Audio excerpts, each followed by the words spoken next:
Hey everybody, welcome to today's vlog. Thanks so much for tuning in. I'm super excited about today's video because I have a special guest, the Dominique Labonte. So tell you a little bit about Dominique and I's relationship. Dominique and I have worked together for a couple years now. She is a writer, author, she's a motivational speaker, and now going to be a life coach, which is really exciting. So she runs a blog called More Than Dreamers, who I have subscribed to for a long time and got a lot of inspiration from. Check it out, morethandreamers.com. She's going to start her first, she's already in the middle of writing her first book this year. So what? How to... letting go of excuses and pursuing your life's passions. Yeah, super exciting times. I'm sure you're excited. And now we're going to venture into the whole realm of life coach. Sure. So I guess we'll just get started today by asking you a couple questions, if that's all right. Mm-hmm. So what made you want to become a life coach, and how did you arrive to that point? Sure. I'm going to try to narrow it down. It's obviously a lot of events happening one after the other, but ultimately how I kind of decided that that was the direction that I wanted to go was after getting into creating More Than Dreamers and writing blogs, I kind of had a desire to create more of a community where people can go and kind of share their hesitation in pursuing their dreams, and then kind of just talk through it as humans and really decide that we want to focus on things and just encourage each other.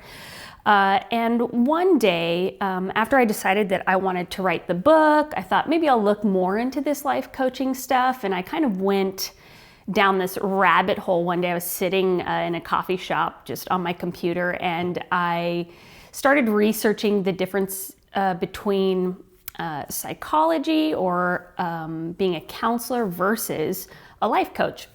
And I've always loved psychology. And when I started digging deeper into the differences between the two, a psychologist, they actually focus a lot more on events that occurred in the past and help people work through that. Right. And then a life coach is actually somebody who takes somebody who is right where they're at in their life journey now and is willing to help propel them forward. And the more that I dug into that, I realized that is everything that I love to do. Yeah. And so after that moment, I remember just sitting there again on my computer. I was like, I love this. Yeah. Why am I not doing this? Right. And so, I decided to start going to school, and make the sacrifice of doing that while working full time and being in the midst of already writing a book. It's been a lot, but it's been such an incredible growth journey so far. Yeah. In challenging myself, in challenging others, and trying to get more out of myself so I can get more out of others. And that's kind of been the journey so far. That's awesome. Now, I love what you said there about, life coach focuses more on what you could become as opposed to focusing so much on the past and potentially like being a victim of your circumstances, that kind of stuff, and rather changing, the course of what the future might look like for you. Now, we've talked a lot, about personal development, growth in our lives before. And what would you say one of the number one things is that people limit themselves by that don't propel them to reach all their goals for the future? That's a good question. What I have run into so far, there's a lot of self-doubt, right? So these thoughts of, oh yeah, like that sounds cool in theory, right, but I don't know if that's something I could ever actually do. So that type of mentality. And then there's another side of it that I see often, and that is a will, but a lack of discipline.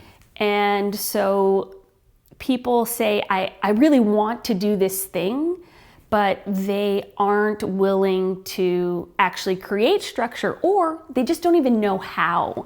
Right. I think the thought of starting something and taking the first step is so overwhelming that they don't realize how they should be structuring their life to move it forward. Right.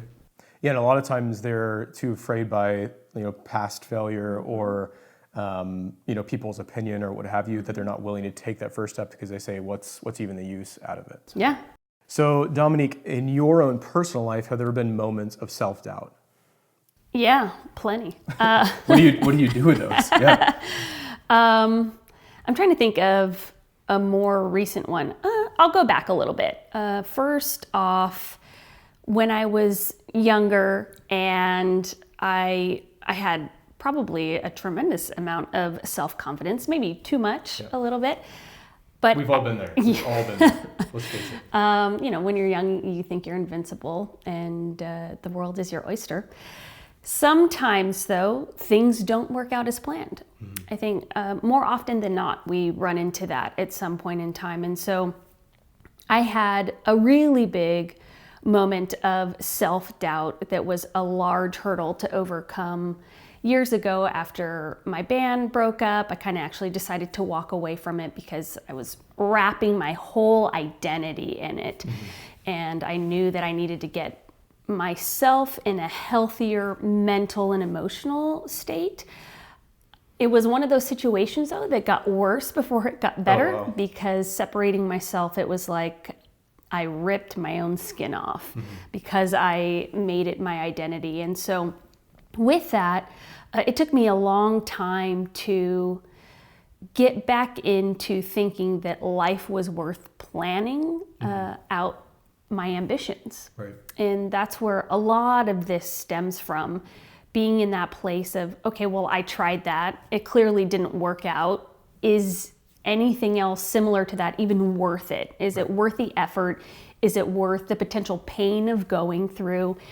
And for years, I literally coasted. I just decided to go to my job and, go home, maybe play some video games, whatever. I totally cut myself off from any type of growth or development. Just thought, I'm going to live my life and have fun. It was slow things. Slowly, I started trying new things and almost rediscovered that, okay, no, I am capable of achieving these things, whether they're small or seemingly insurmountable things, that it took courage in planning again.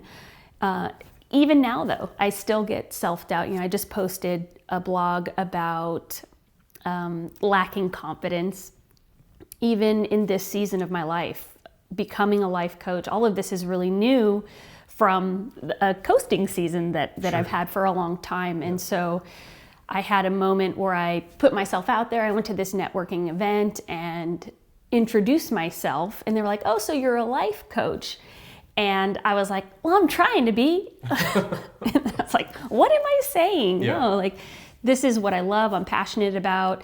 But I was struck with self-doubt even in that moment, and that was recent. So it's every day an opportunity to be overcome, and we have to choose, right? And so rather than focusing on my ability as a life coach, knowing that, I'm still learning, we're all still learning, whatever it is, I have to be confident in my level of commitment to it.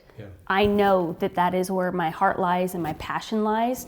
So that's where the confidence should come from. It shouldn't come from questioning my own ability or the level that I'm at. Either way, I'm a coach. I'm here to help people be their best. And that's just one way to overcome it. I love what you said there about, you often had to get to your almost like wit's end at the very bottom before you had this, awakening or a moment where you said, I'm discontent with my life right now. What I am right now, I'm not content with being for the next 20 years of my life, or when you look down the road.